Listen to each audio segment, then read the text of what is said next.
Assalamualaikum warahmatullahi wabarakatuh. Kembali lagi bersama Hans di Creative Show Project. Di podcast sebelumnya kita sempat bertemu dengan beliau sebagai tokoh dari KNVI dan beliau adalah Bung Doni. Nah, di kesempatan podcast kali ini karena dari podcast sebelumnya masih banyak hal yang pengen dibahas di Creative Show Project tentang beliau Bung Doni itu sendiri dan organisasi KNPI sendiri. Makanya di podcast saat ini kita hadirkan kembali Bung Doni. Tepuk tangan. Oke, selamat datang Bung Doni. Selamat datang. Apa kabar? Sehat-sehat. Nah, di ini kesempatan kedua kalinya nih di Creative Show Project saya menghadirkan Bung Doni nih. Karena di season sebelumnya banyak hal, banyak pertanyaan yang pengen saya utarakan, tapi berhubung waktu ya Bung Doni ya. Nah, terima kasih banyak Bung Doni dan mungkin kita langsung aja ya. Kita ngobrol santai sambil ngerokok sambil ngopi gitu. Boleh ya Bung Doni ya. Karena podcast sebelumnya kita tidak dikasih untuk waktu ini ya. Iya betul. Kita saking seriusnya betul. Nah, kita bisa sambil ngerokok juga, kita obrolan santai, mungkin tidak terlalu formal ya Bung Doni. Oke. Mungkin gini langsung ke pertanyaan Bung Doni karena kita juga kan tetap dibatas dengan waktu ya.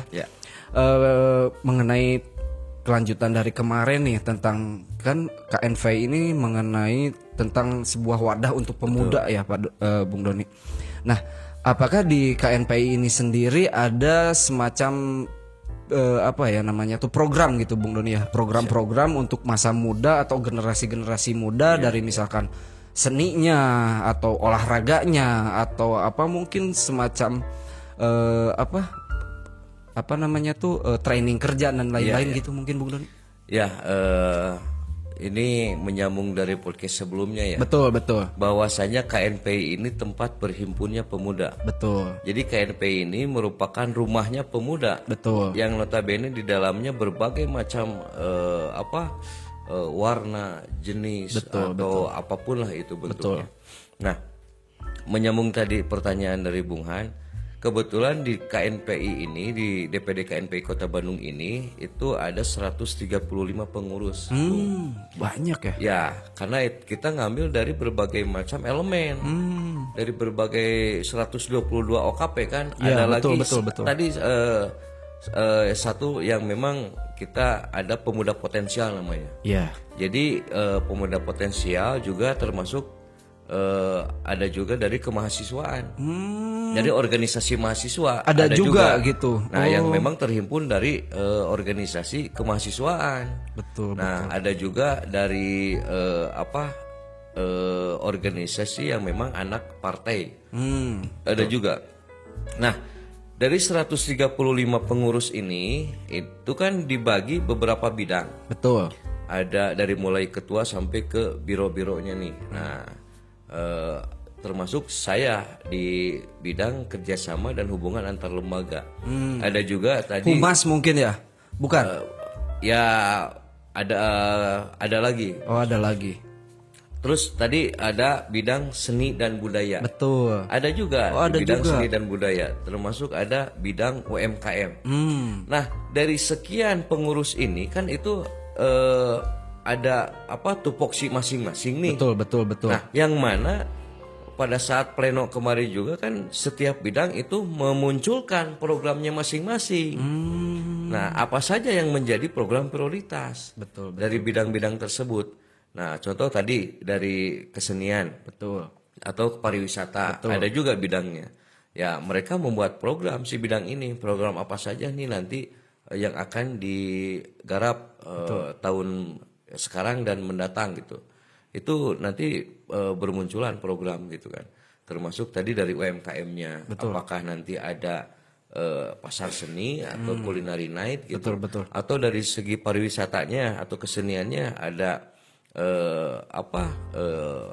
sayembara lingkung seni, atau misalkan pentas budaya dan lain-lain gitu kan, bisa saja, atau pameran-pameran, pameran tentang kepariwisataan. Betul. Nah, kebetulan saja ini saya banyak berhubungan dengan Dinas Kebudayaan dan Pariwisata.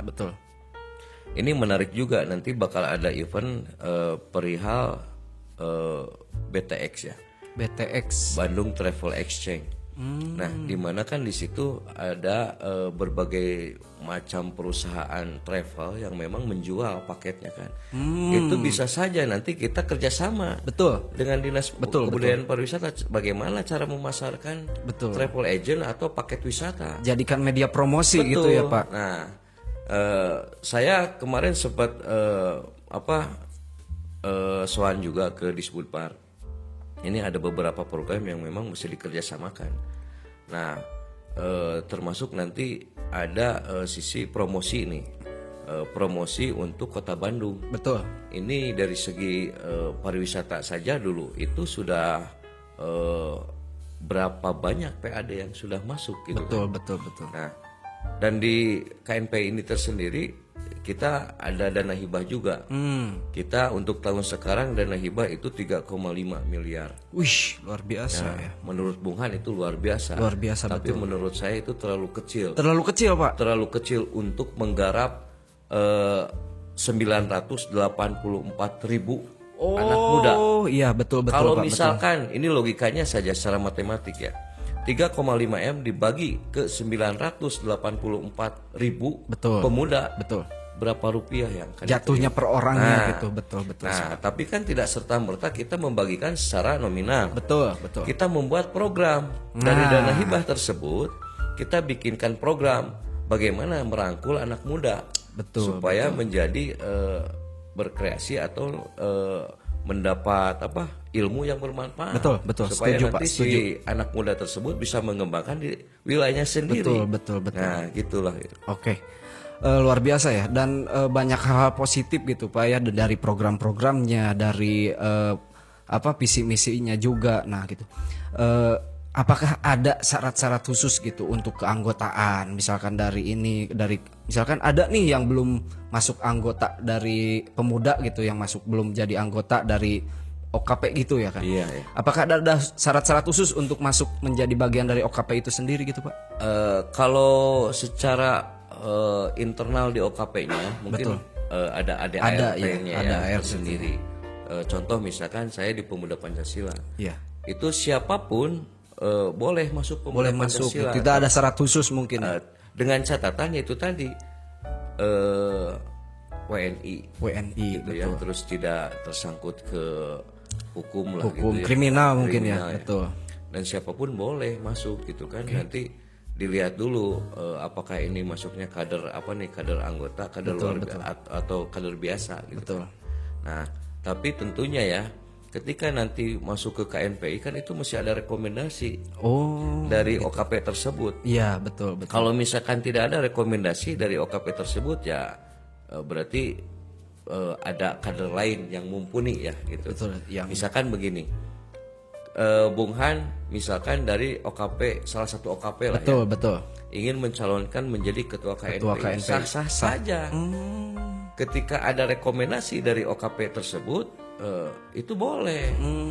Bisa gitu ya Pak. Siapapun boleh. Iya. Cuman ya itu tadi kita harus menempuh mekanisme yang sudah ditentukan. Oh gitu. Siap. Oke. Terima kasih nih penjelasannya Bung Doni. Sambil ngopi Bung Doni. Siap. Orang Sunda mah mun teu ngopi tunduh Bung Doni. Lamun ngopi pasanganana jeung rokok. Rokok pasti. Karena kita ngobrol santai, jadi kita bawa santai aja Bung Doni nih. Aduh. Nah sekarang kan gini Bung Doni ya, seiring dengan perubahan zaman, perkembangan zaman gitu kan, adakah antisipasi khusus gitu dari KNPI ini sendiri untuk menjaga pemuda-pemuda terutama di wilayah Bandung ya. Betul. Di wilayah Bandung supaya tergerak ke sisi yang positif gitu Bung Doni, supayanya istilahnya barudak pemuda Bandung teh brutal atau aya nu arahkeun gitu Bung Doni. Tah sapertos kumaha pamikiran. Pada intinya begini ya, kalau KNPI itu kan wadah tempat berhimpunnya pemuda.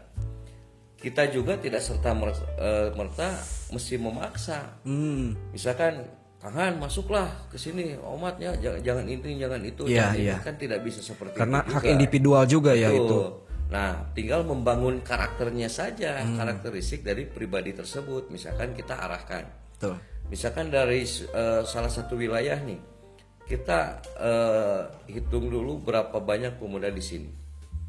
Bila perlu kita mengadakan kegiatan di situ, berbentuk sosial. Betul. Atau apapun lah jenisnya ya, yang melibatkan pemuda.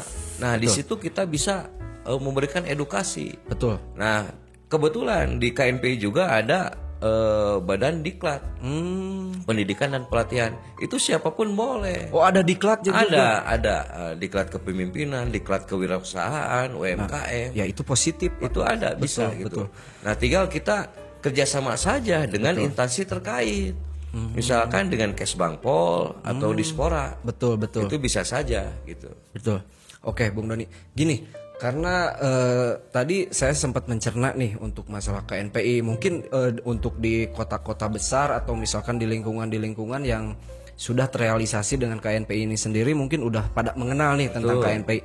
Nah, apakah ada solusi? Karena jujur ya, saya pribadi kan lahir di kampung gitu kan. Nah, bahkan tahu KNPI itu baru sekarang gitu. Banyak kan mungkin yang seperti itu, senasib dengan saya. Nah, apakah ada mungkin nanti visi khusus atau misi khusus untuk merealisasikan tentang KNPI sendiri, karena di pelosok-pelosok pun pasti banyak pemuda-pemuda potensial gitu ya. Ya, kebetulan kemarin saya sudah bahas itu ya. Oh gitu. Nah, keinginan saya di KNPI itu kita masih ada edukasi.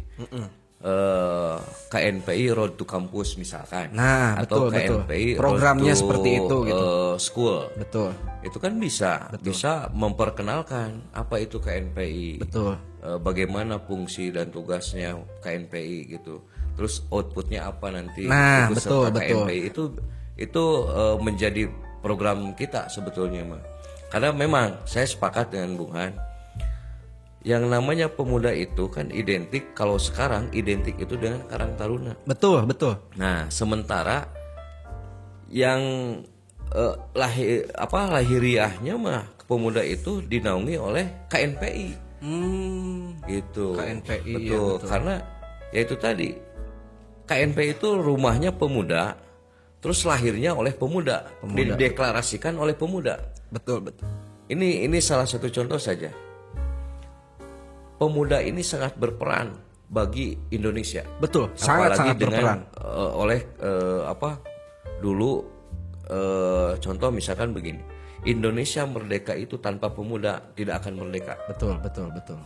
Ini sejarah saja ya. Ya. Pada saat Soekarno diculik itu oleh pemuda, yang mendeklarasikan kemerdekaan itu pemuda, didorong oleh pemuda. Ada peran penting. Peran penting pemuda di Indonesia ini sangat sentral sangat sentral gitu. Oke. Dan mungkin dari pemirsa juga dan pemuda-pemuda yang melihat ini ya. Jadi tidak usah berkecil hati nih, apalagi udah ada penjelasan dari Bung Doni itu sendiri ya mengenai ini. Dan mudah-mudahan edukasi tentang KNPI ini bisa menyeluruh ke tingkat bawah gitu Bung Doni gitu ya. Betul. Supaya istilahnya dari kalangan misalkan desa atau dan lain-lain bisa memahami gitu, dan nanti jalurnya akan seperti apa nih pemuda bisa memahami seperti itu gitu. Nah, apakah rencana ke depan atau misalkan ada hal-hal yang sudah terrealisasi nih dari KNPI yang istilahnya sekarang lagi dimunculkan gitu Bung Doni? Ya, pada prinsipnya kita lagi mencoba sosialisasi dulu ya. Sosialisasi, bagaimana peran pemuda itu dimunculkan. Betul. Khususnya di Kota Bandung. Betul. Dan alhamdulillah yang sudah terrealisasi, kita kerjasama juga dengan instansi pemerintah, termasuk swasta dan BUMN gitu. Betul. Oke. Nah, mungkin kan KNPI ini sendiri kan udah ada undang-undangnya dan lain-lainnya dan istilahnya resmi gitu, Bung Doni ya. Betul. Nah, untuk mengedukasi sendiri itu, apakah mungkin ada tim khusus atau misalkan ada instansinya khusus yang langsung terjun ke lapangan atau seperti apa, atau ada semacam seminar gitu? Kalau KNPI itu kebetulan ada di kita kerjasama dengan Dispora ya. Dispora. Dari dulu memang kita dengan Dispora. Betul. Tapi dengan kepemimpinan Edwin Hadapi sekarang, tidak hanya Dispora yang kita kerjasamakan. Betul. Itu semua instansi yang ada di Kota Bandung kita rencananya mau kerjasama. Dan kebetulan alhamdulillah di KNPI itu sudah diundang-undangkan, itu Undang-Undang nomor 40 tahun 2009 tentang kepemudaan. Betul. Dan di Kota Bandung pun sudah keluar Perda. Oh, perdanya udah keluar. Udah Perda Kota Bandung nomor 1 tahun 2016 tentang kepemudaan. Dan mungkin saya nggak tahu juga. Mungkin hanya di Kota Bandung saja yang sudah dimunculkan Perdanya. Gitu. Oh. Mungkin hanya ini saya cerita kemarin waktu ada kunjungan dari KNPI Wonosobo. Oh, dari KNPI Wonosobo, Ya, luar daerah ya? Betul, dari KNPI Wonosobo menanyakan bagaimana KNPI di Kota Bandung. Betul. Saya Jadi bilang, semacam saling evaluasi ya, gitu. studi banding lah. Saling banding. Kata saya bilang begini, ini agak sombong dikit lah, nggak apa-apa lah ya. Gak apa-apa, sombong kalau Saya bilang untuk begini. sombong masalah positif. Bung sangat tepat kalau datang ke Bandung, gitu. Betul. Karena Bandung pertama sudah didapuk sebagai kota layak pemuda. Layak pemuda. Kedua, hanya Kota Bandung yang sudah mengeluarkan perda tentang kepemudaan. Betul. Karena bagaimanapun juga itu lebih menguatkan lagi KNP itu dengan munculnya payung hukum. Betul. Gitu. Jadi bisa dikuatkan dengan itu gitu. Betul. Oke. Terima kasih Bung Doni atas penjelasannya dari perdanya, dari payung hukumnya dan lain-lain. Jadi itu menguatkan juga gitu kan kepada pemuda-pemuda yang mungkin ada di wilayah Kota Bandung ini sendiri gitu. Siap. Untuk masalah keorganisasian KNPI ini sendiri. Dan sedikitnya mungkin Bung Doni dan udah mengedukasi juga ya. Betul. Tentang KNPI ini sendiri, bahwa KNPI ini sebuah organisasi yang menaungi organisasi-organisasi pemuda di seluruh Bandung gitu. Nah, mungkin ada pesan nih sebelum kita tutup podcastnya, misalkan pesan-pesan positif atau pesan moral untuk pemuda-pemuda yang saat ini mungkin membutuhkan ya semangat pembangun gitu untuk pribadinya, karena kan riskan ya di masa-masa pemuda itu kadang tergantung dari pembawaan dan lingkungannya itu sendiri. Betul. Gimana nih? Ada pesan khusus mungkin? Siap. Ini saya ada 2 pesan ya. Iya. Yang pertama pesan untuk pemuda Kota Bandung. Boleh, siap. Yang pertama untuk pemuda Kota Bandung yaitu jadilah pemuda yang bermakna. Paling tidak untuk diri sendiri. Betul. Umumnya untuk masyarakat. Betul. Itu untuk pemuda. Yang kedua, pesan atau misalkan keinginan saya, permintaan saya itu harapan saya itu kepada pemerintah. Di Kota Bandung ini kita belum punya geraha kepemudaan. Gitu. Siapa tahu ada yang denger nih, Bang. Bung Doni. Ya, saya mudah-mudahan wali kota sekarang nih, amin. Wali kota sekarang Bung Yana Mulyana. Ya, amin. Itu mewujudkan keinginan para pemuda di Kota Bandung, itu karena mempunyai geraha kepemudaan ya, karena sifatnya kita positif ya. Betul. Oke. Terima kasih Bung Doni dengan pesan-pesannya itu, dan tadi poin khususnya saya garis bawahi geraha kepemudaan ya Bung Doni. Siapa tahu mungkin acara ini bisa didengar dari pihak pemerintahan dan tergerak untuk bisa mewujudkan harapan Bung Doni itu sendiri. Amin. Oke, saya Hans di Creative Show Project. Mungkin tadi yang dipaparkan oleh Bung Doni adalah sebagian kecil dari harapan-harapan beliau sebagai ujung tombak dari pemuda-pemuda di daerah Bandung. Nah, saya pribadi sangat antusias dengan apa yang tadi disampaikan, dengan harapan-harapan pemuda Bandung ini sendiri, karena saya termasuk di dalamnya. Dan saya ucapkan terima kasih Bung Doni atas waktunya. Sama-sama. Mudah-mudahan di kesempatan atau di podcast selanjutnya Bung Doni bisa kembali hadir, mungkin di season yang berbeda ya Bung Doni. Dalam artian tidak tidak membahas lagi KNPI, tapi karena Bung Doni sebagai inspirator untuk pemuda-pemuda di Bandung, mudah-mudahan jadi inspirasi juga untuk pemuda-pemuda di Bandung. Terima kasih Bung Doni, dan saya Hans Creative Show Project mengucapkan terima kasih. Wassalamualaikum warahmatullahi wabarakatuh.